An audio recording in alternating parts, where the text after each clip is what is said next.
慢慢浸佢，慢慢彈佢。呢一啖即係拎炆嘅薑葱豉油啊，好嘅。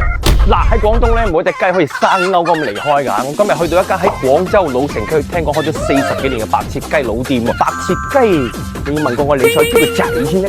我一探究竟。當係雞咁樣仔。一睇呢個窿窿罅罅，我知呢個味道應該唔會差。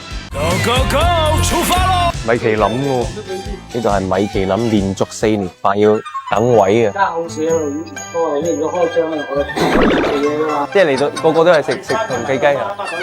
開幾年啊，老細呢度？9年開，40幾年。老細有咩推薦啊？最中意咩雞嘅？攞半隻咯。網上話你啲醬汁唔一樣嘅，點解會咁諗？個個都薑蓉，我哋又唔同埋一樣啦，係咪？哦。左條雞啲薑蓉，我哋費事嚟呢度食啦，係咪？平時有冇啲明星過嚟食噶喎？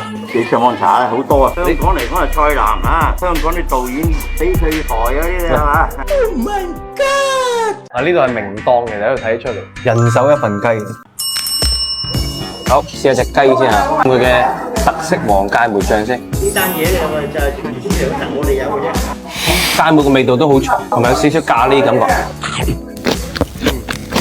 焗得好爽口，肉好嫩，雞皮好彈牙，晶瑩剔透。齋飲呢個黃芥末醬呢嘢偏酸。試下老細講嘅順序先，先飲黃芥末醬，再飲薑葱豉油。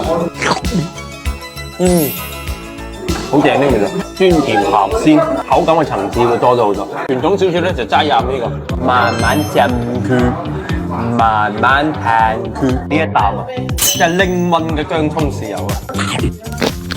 好嘅，葱卵同雞係夾嘅。嗱，接落嚟試下我哋嘅乾炒牛河，一上台咧已經知道佢嘅鑊氣好夠嘅。好經典嘅乾炒牛河，呢個味道咧對於重口味嚟講咧可能會偏淡啲嘅，要配翻我哋嘅拎炆嘅辣椒醬。好嘅，呢個係好經典嘅甜酸蒜蓉醬。好有年代感嘅辣椒醬，甜酸辣，有啲口愛，整翻啖雞湯，試下個原味先。我激滾多未？啊，呢入邊有雞心啦、雞肝啦同埋雞腎，好家常嘅味道。加啲胡椒粉先，好奇怪喎！你普普通通一個枸杞豬入湯或者嗰啲雞雜湯，你只要係加多少少胡椒粉入邊，個鮮味會提。兩些不同。